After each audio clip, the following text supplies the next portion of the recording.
welcome back to the Love Letters from Lakyn podcast. This is your host speaking, Lakyn Olmstead. If you are new here, thank you so much for joining me today. If you are not new here, hi, thank you so much for coming back. This is our fourth episode, you guys.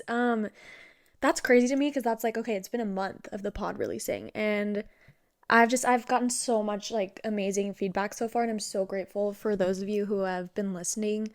I'm like, I'm so grateful for you guys if you've been listening the entire time and you've been here from the beginning. No, but for real though, it's only been 4 weeks, but I already feel very loved and very special. And this is something that I am so proud of, and I can't wait to continue to watch it grow. But, anyways, let's address the elephant in the room. Also, if you watched last week's pod, oh my God. Okay.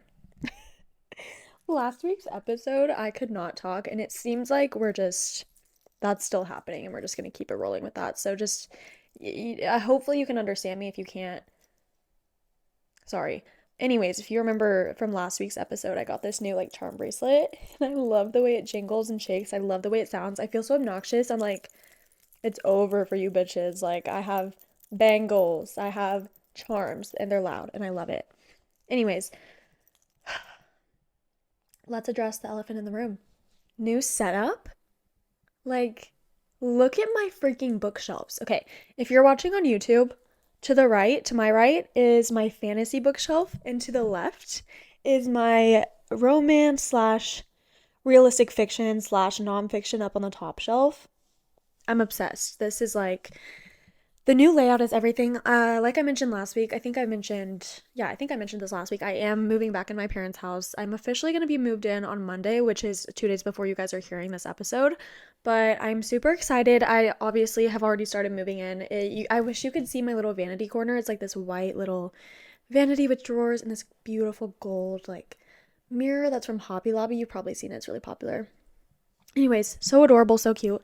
I'm super excited, and just ignore behind me right now. There's like an empty wall, but that will be filled with art hopefully by next week. And so that you guys don't have to stare at a blank wall, you can just, you know what, for now, you can just look at me. Hopefully that's already what you're doing. Um, Anyways, welcome back. I'm super excited. Today we have some fun things to talk about. I kind of wanted to get into some updates first. So obviously, the new room thing is happening again. Like, I'm just so it feels so good to be home, and I feel comfortable knowing I'm going to be saving money and really just doing what's best for me at this point in life.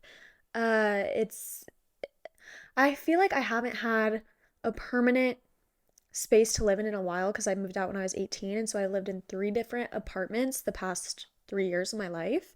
And I think I talked about this last week too. I haven't really been able to have a personalized space because I'm never really in one place for that long. So this this room feels like my dream room already, and I can't wait to keep adding to it and keep adding my little flair to every corner. So I'm super excited for that. Okay.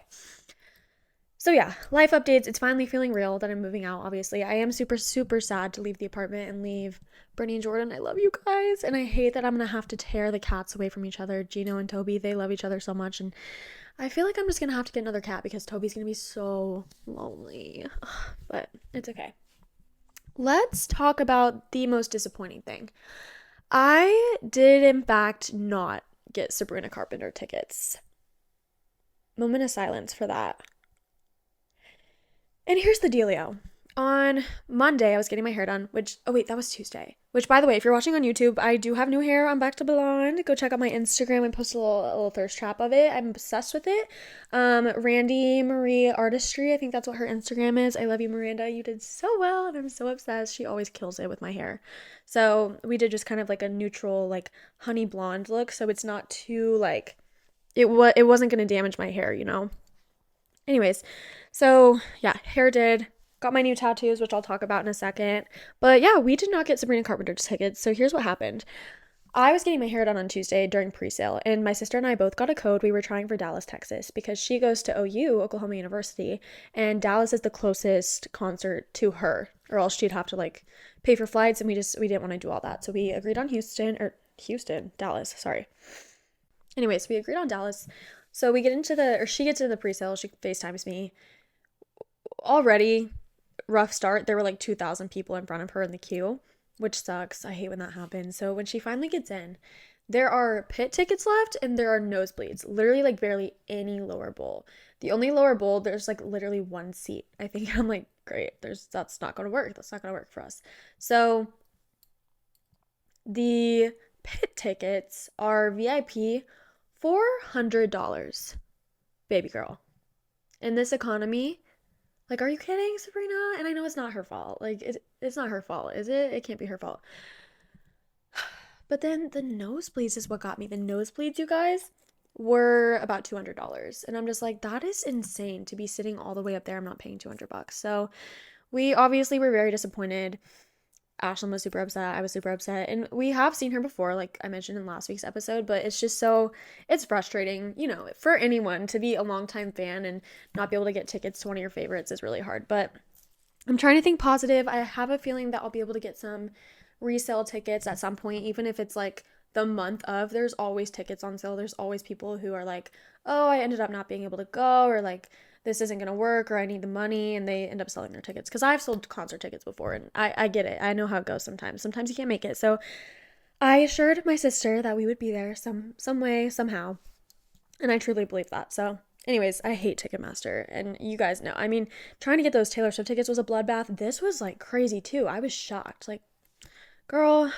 Anyways, so I got my new tattoos. I actually haven't made an Instagram post about them yet because I just haven't. I've had a super busy week and I haven't found the right time to take like a really good photo of them both because I need to take a photo with the Throne of Glass books in it, or at least with Kingdom of Ash. So the first one I got on my left, like kind of shoulder area, and it says, hers was not a story of darkness. And that is a quote from Kingdom of Ash by Sarah J. Maas. It's in the Throne of Glass series. It's the last book in the series.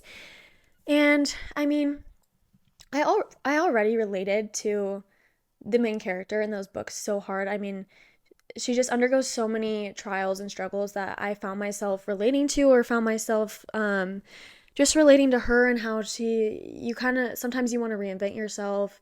Sometimes you feel like you're not strong enough. Sometimes you feel like you are the only person who is doing all the work and you're just working so hard and nothing's really happening. So I really relate to her a lot. I think she's so strong, and her character growth in the books was incredible, and it inspires me so much. I mean, this book series is, like I said, my favorite book series I've ever read, and especially that quote, hers was not a story of darkness.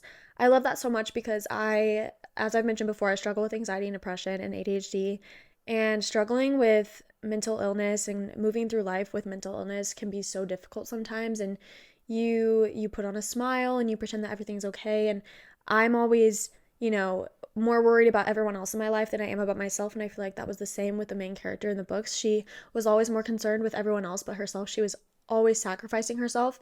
But I think in the book Kingdom of Ash, she finally was able to take back her power and take back what was hers. And hers was not a story of darkness. It doesn't have to be a story of darkness. It doesn't have to be. Basically, for me, it just means like, okay, your mental illness does not have to oh my god. Okay, like I said, can't talk. Your mental illness does not have to define you. Define you? God. Will I ever get better at this? Do you guys think? I hope so. Your mental illness does not define you. It does not make up your entire story. And that's just kind of what that quote reminds me of, and how it relates to me. So that one's a little bit deeper than my other tattoo. The other one is on my right thigh. I would show you, but I'll take a picture. It'll be on my Instagram, I'm sure, within the next week or so. But it is Aelin Galathynius' sword, Goldren, which is a sword from the book, and it's her sword, and I just thought it would be cool, honestly. Just another little nod to my favorite book series to have her sword. It's like my weapon. I loved it, but my good friend Kylie from high school did them. Kai Rain. I can't remember what her Instagram handle is. I want to say it's like Kai Rain Tattoos or Kai Rain Art or something. But definitely go check her out. If you guys are local to Springfield, Nixa area, she's at the Collins Studio in Nixa, and she's incredible. Definitely go see her. So yeah, so new tattoos, new hair. Who am I? I'm a new person. I love it. I love transforming myself. I love just like looking completely different for a little while. No, but the blonde is gonna stay for a good while. I haven't been this blonde in about a year and a half probably. Like I feel so much more like myself, which is really great. So, okay, let's do. Oh, okay. Actually, though, before we get into the to the report, Actually, no, this can be part of the report. Okay. Anyways, report releasing today. Sorry if you can see my deodorant stains if you're watching on YouTube. It happens. Okay, releasing feelings of attachment. And that can be to anything. I think attachment, to my apartment, the kind of codependency I had on living with my best friends as roommates, kind of letting go of that, realizing like, okay, I'm stepping out on my own, and like, yes, I am living with my parents, but still it's gonna be different than living with my best friends. Letting go of feelings of attachment, and like especially even just like stupid little trinkets that I have to throw out because I'm moving and going through the moving process. You kind of do have to get rid of some stuff. Like, girl, you're not gonna actually keep that. Okay, let me tell you a story. Speaking of attachment, when I was little, for some reason I had an insane obsession with flamingos. I'm not sure why. I mean, they were my favorite animal. They were pink. That's really about it. So I had a huge obsession with flamingos, and I think this was what? It was like my 10th birthday. My brother used to play baseball. His teammate's sister, her name was Julia, and I loved her. I looked up to her so much. She would always just watch my sister and I at the baseball games and hang out with us while the parents watched the games. Anyways, her and her family gifted me a flamingo puppet for my birthday. Why was it a puppet? I don't know. But I loved it. And let me tell you guys, I'm not ashamed to say I just threw it away today. I am 21 years old. And I had a flamingo puppet in my closet that I could not part with for 10 plus years. So that's that. That's just, another thing I was attached to that I had to get rid of, and I had to release that. Okay, guys, it was time to release the flamingo puppet. So that's releasing, experiencing, definitely the rush of experiencing a new move. Moving spaces can be so fun and refreshing as well as scary, but like I personally love it because I get to redecorate the space and make it feel like home again, and it's just so, starting over is so fresh. It's so fun, especially like with these bookshelves and like everything in here. Like, I'm just filling my room with the things I love and the things I love to look at and the things I love to do, and that's just been so exciting. And so that's what I've been experiencing lately, playing and watching. Okay, I've been rewatching How I Met Your Mother. I've kind of moved on from One Tree Hill. I've moved on from Sex and the City for now. I'm going to start rewatching How I Met Your Mother. That's a classic, one of my favorites. Obviously we're still having a lot of fun on Dress to Impress Roblox. My cousin was just in town and she's like, how old are you, Kenna? I think she's 10 or 11. 11? Can't remember.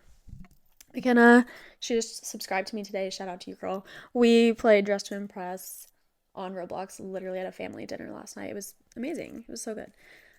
Okay, another thing that I'm watching, but this also goes into obsessing. So I'm going to kind of hit two birds with one stone. Is that what it is? Yeah. So watching, but also obsessing, Brooke Schofield's Who the Fuck Did I Marry series on Clinton Kane. And here's the thing, you guys. I was one of those people who always knew who Clinton Kane was, because during quarantine, when like his song Chicken Tendies was huge, and it was like allegedly about his mother passing away, and then it came out that he was lying about all that allegedly.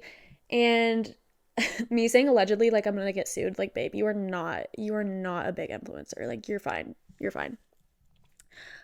So if you don't know them, quick backstory: Brooke Schofield, she is on Tana Mojo's podcast. She's the co-host. It's called Cancel Podcast. Love her, love Tana. Brooke used to date Clinton Kane. Clinton Kane is a musician slash artist that I think he started really like popping off on TikTok during quarantine, okay? And a couple of his songs are super popular. I'm not gonna lie, I only know Chicken Tendies, and I can't even remember the chorus of it right now, or I would tell you guys. But he basically had this narrative. He led everyone to believe that his whole family died in like within the same year, okay? Well, turns out he was lying, and he lied to Brooke about a lot of other things, also cheated on her. She was stuck in a very toxic relationship, okay? Which is, don't worry, we'll get into toxic relationships later. That's kind of the main. Brooke, you really inspired me, girl. You really inspired me, babe, to call up my past situationships. But anyways, I've been so obsessed with watching that and just seeing it all unfold, and him like trying to clap back. And it's funny because the only reason she decided to come out publicly and finally give us the whole story is because he posted on TikTok and was like, when your ex won't stop yapping. Like, babe, she wasn't even yapping. Now she is. Look what you did. Look what you made her do. And it's just hilarious. And Brooke, that was such a power move. Brooke Schofield, if you're watching this, I love you. No, I mean, I wish. I want to be on Canceled one day. I really do. I don't want to be canceled. I want to be on Cancel Podcast. Okay? Okay. Anyways, that's what I've been obsessing over watching recently. You know the deal. Also, obviously, been obsessed with my new bedroom and just getting everything ready for that. Plus, guys, I'm just so proud of these bookshelves and I can't wait to fill them up even more. I'm obsessed. Reading. Girl, you don't even want to know. Because what if I told you I was still reading Heartless by Elsie Silver? What if I told you I am still in the biggest book slump of my entire life? And I just don't want to read recently. And I think that once I get moved in here and settled, I'm going to be reading all the time because look at this. How could you not read in a room like this? Like I'm already inspired to start reading again. I think this new space and the bookshelves will really help me get out of my reading slump. But it's just I've been just so busy lately, finishing up summer school at my job, getting everything packed and moved out, just spending time with friends, spending time with family. It's been a lot recently. So, a book slump isn't always a terrible thing. Sometimes you just have a lot going on and that's okay. So, reading, girl, nothing. Like, I'll finish Heartless one day. I'm not going to DNF it. I'm already super far in. I'm like 300 pages. I literally have like 100 pages left. I just need to do it. And I like this story. Like I'm gonna finish it, but it's been rough. Okay. Treating new home decor, obviously. Last week, I already told you guys I went shopping, treated myself to a hair appointment, some new tattoos. I also got new shoes. I got these green Adidas Gazelles, which are super cool. I'm obsessed with them. So that was my weekly report, you guys. All right, well, going back to talking about the Clinton Kane and Brooke Schofield situation, she kind of inspired me to just reminisce on my past situationships and my toxic situationships. And basically, the fact that I've only ever found myself in situationships with narcissistic men who love bomb constantly and men who are emotionally unavailable. Okay. So I don't know where this pattern really started. Because, like, to tell you guys about my love life, like, just to give you a little backstory, I never really dated in high school. I mean, unless you counted, like, a month-long relationship freshman year with, like, one of my now friends, which is so funny. Or, like, I really didn't date. And, like, I'm pretty sure junior year when I was 17, I really started to seriously date this guy. And we only lasted 3 months, I think. But that one wrecked me. That was probably my first heartbreak. The thing with that one was I was very clingy, and I think I didn't realize at the time, I mean, I was 17, I didn't realize that there were different like anxious attachment styles, stuff like that, and I definitely was anxiously attached to him. And if I wasn't with him, I was like literally shaking. And I was very upset if I didn't get to see him, just all that kind of stuff. And I think that was definitely my first like major heartbreak. Yeah, that was definitely my first major heartbreak. He crushed me. I'm not gonna name names. Let's call him Teddy. Teddy, you really crushed me there. Okay. No, but for real, I was so young and I didn't know what love was. I didn't know anything about being in a relationship. So that was just all fun and games. Well, at least now I was very sad over that. I think I was very heartbroken. It was definitely my first heartbreak. But anyways, so all these men that I have been with, it's never really been like an actual full-blown relationship. I think the longest relationship I've had was 4 months, and that was over a year now. That was a year ago now. And that one. We'll get into that. We'll get into that one. Let's go in chronological order. So, I did not date anyone my senior year of high school. However, I get out of senior year. I graduate, I move in with Hallie. Hallie was on the pod a couple weeks ago, okay? And we briefly talked about this, but we didn't really give any details. But this man, this boy, this situationship was the main cause of conflict for Hallie and I's living situation. And I need to have her back on so we can deep dive into it because I feel like it's unfair that she's not a part of this conversation because it impacted us both so much. But this man was he was my first time, okay? So boom, right off the bat, that's a trauma bond. Boom. That's a fatality, okay? First time, he was ugly, But he was like 6'4", so I was like so head over heels for him. I think I fell for his charm, I fell for his lust, I fell for his forwardness. I think I really discovered what it was like to be sexually active, obviously. So I became very, very connected to him on a bad level. You know what I mean? Like it was not a healthy connection whatsoever. So this man had lots of ties with his ex-girlfriend still.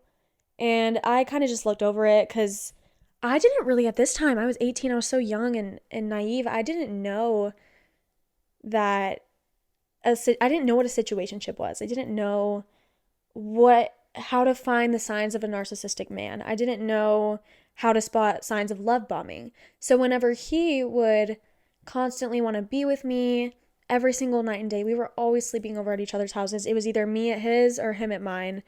We I mean like after my shifts, man, like I would immediately go to his house and see him. If there was like a snowstorm rolling in, boom, I'd be at his house so I could get snowed in there. I could not imagine a life without this man. I could not imagine not being around him 24/7.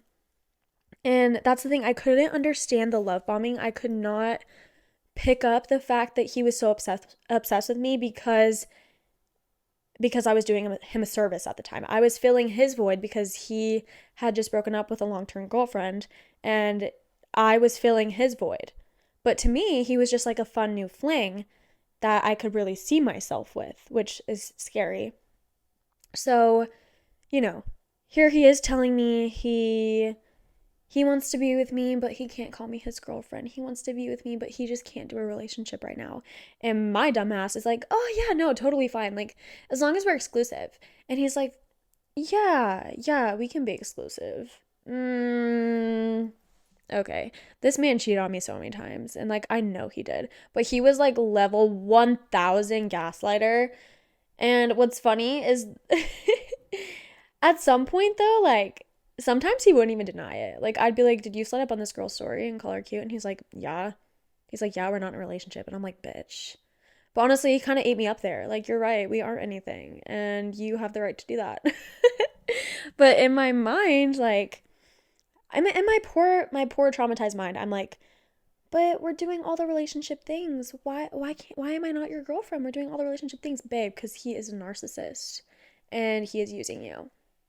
I wish I could hug that girl. I wish I could hug my 18-year-old self because she was so hurt and so damaged and he sent her into so many spirals.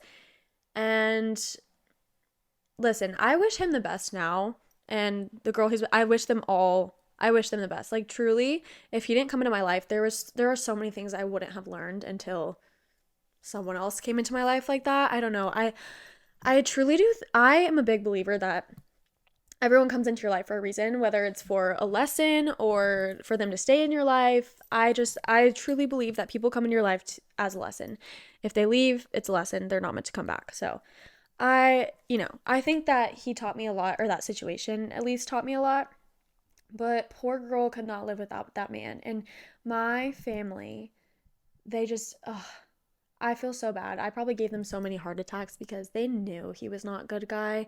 They could tell in my face, in my body, in my mind that I was not doing well or looking well. I mean, even all my friends are like, Lakyn, you're looking rough. Like, when that relationship just emotionally and physically drains you, I was not looking hot.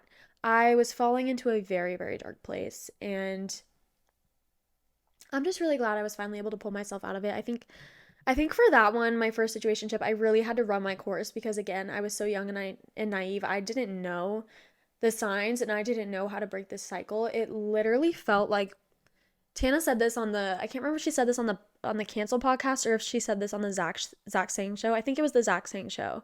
She was talking about how when you're in a toxic relationship, it's literally like drug addiction. It's like you're addicted to a drug because you keep going back and you cannot, for the love of God, stop. You cannot stop going back. And it's so draining because you feel it in your heart. You're like, I need to stop doing this. Your family, your friends are like, you need to stop doing this. You need to stop going back. And you know it in your bones too, but you physically cannot help yourself from getting that next fix. You know what I mean? So that was what I was dealing with for a good year. I think I went on and off for a good year with this man, and it emotionally wrecked me. This man sent me to therapy. This man sent me to therapy for the first time. And yeah, I'm glad to be past that now and healed from it. And there still probably is some unresolved trauma, but I'm very glad that I was able to move past that. But moving on, I think my next relationship, I think it was the one from a year ago. See, and I'm telling you guys, I really haven't been with that many people. I don't really go on dates. I I think I am traumatized because I'm just really scared to date at all or try anything with anybody. I'm really scared to start flirting with a guy. I don't know. I can be I'm very flirty. I'm a very flirty person. I'm very outgoing with men and with people I find attractive, but when it starts to get a little too serious, I freak out. So, that's something I need to work on. Anyways, my relationship from a year ago kind of was the same vibe. Well, okay, not as bad. But he also, I think he was a big love bomber in the beginning of the relationship. Like the first couple weeks, he was very obsessed with me, wanted me over all the time, wanted to see me all the time. And he would be like, I just feel like you don't feel the same way back. And I'm like, no, babe, we've literally been talking and hanging out for 2 weeks. Like, I'm not in love with you yet, okay? But then as time went on, it kind of flipped and he started to lose interest while I was gaining more interest. And I started to hold on a little too tight. And, when you hold on too tight to something, it's gonna slip. It's gonna slip out of your hands. And I think what got me is that this man never wanted to make it public that he was dating me. Like, he just was not very excited about sharing me and showing me off to his family and his friends. I feel like there were people in life who didn't even know I existed. And that was really hurtful. And listen, I get it if like your man or your friends they don't post on social media a lot, but I was always very hurt that he didn't want to show me off on social media. So, on our 4-month anniversary, he I told him I remember I took a picture of him post on my story. I was like, 4 months. And I told him, I was like, you can post me too. And this man, let me tell you what he said. He said, yeah, I just don't really feel the need to. Hello? In that moment, you guys, I plotted to break up with him. So what's funny is that, we were at dinner. We were at a sushi restaurant for a 4-month. And I was like, okay, he really just said that. I'm not going to cause a scene here. I'm going to get through the rest of dinner. I'm going to let him pay the bill. I'm going to let him drive me home. Boom. Broke up with him in the driveway.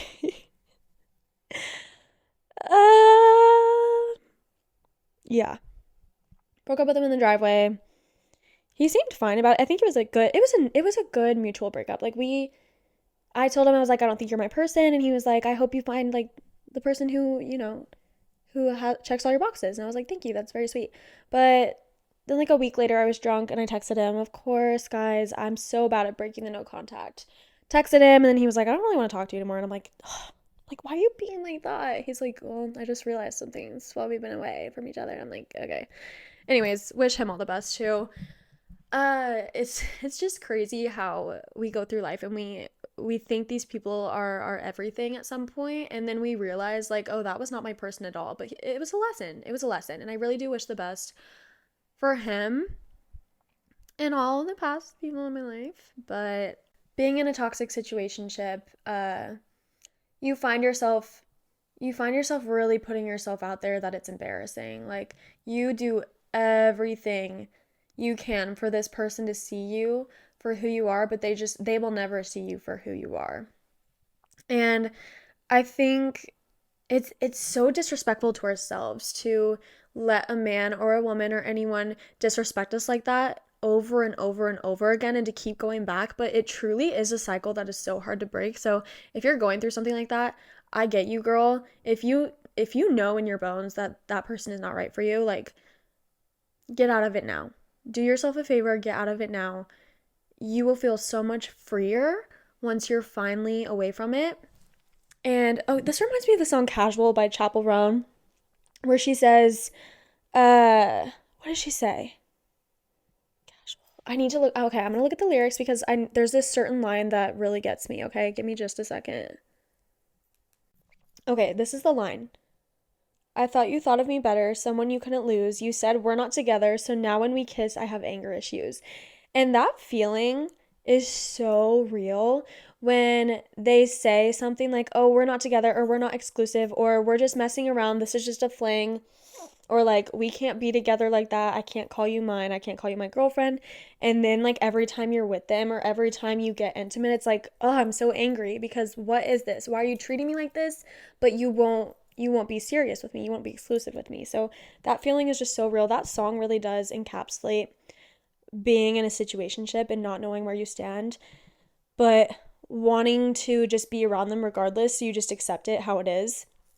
That was my main thing with the first situationship guy I talked about, was that I didn't care what kind of attention he was giving me as long as he was giving me attention. It could have been bad attention. We could have been arguing. We could have been intimate. We could have been out to dinner. Like, as long as I had any attention at all. Even, even after countless times of me being like, were you with this girl or were you texting this girl? Like, as long as he was like, baby, come over at the end of the day, like, I was like, well, at least he wants me here in his bed at the end of the day. But that is just so, I'm disappointed in myself with that at that point, but I was 18, I was young, I didn't know what I was doing. Poor girl was just desperate for someone to love her. And I still am, I am and always have been a hopeless romantic, and I think that's just how I am.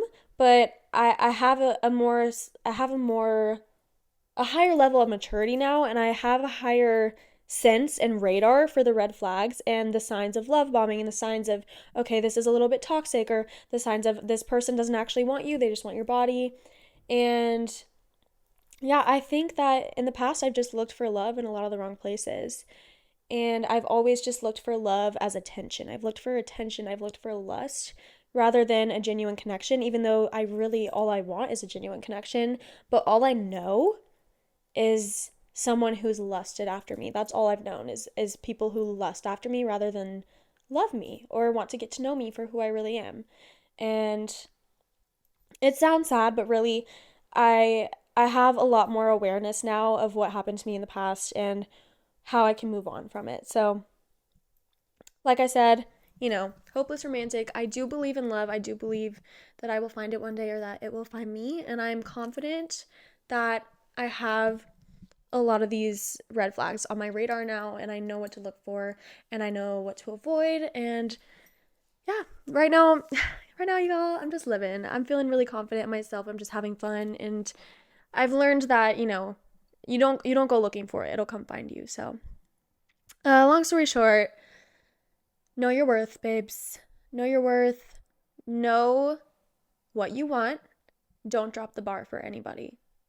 You will only get yourself hurt. You will only end up feeling less than if you drop that bar. So, babe, keep your crown up, okay? Anyways, you guys, I love you. I'm really excited to chat with you next week, whenever I'm all moved in, and just tell you all about that. I have all next week off work. I'm so excited. I'm gonna lay by the pool and just chill and just have the best time. Tonight I'm going out with Brittany. It's our last night living in the apartment together, which is super sad, but I'm glad I get to spend that time with her. So thank you so much for listening. Subscribe on YouTube at Love Letters from Lakyn. Follow my Instagram at Lakyn Olmstead, Love Letters from Lakyn, and Lakyn Loves Words. And this has been a Love Letter from Lakyn. Bye, guys.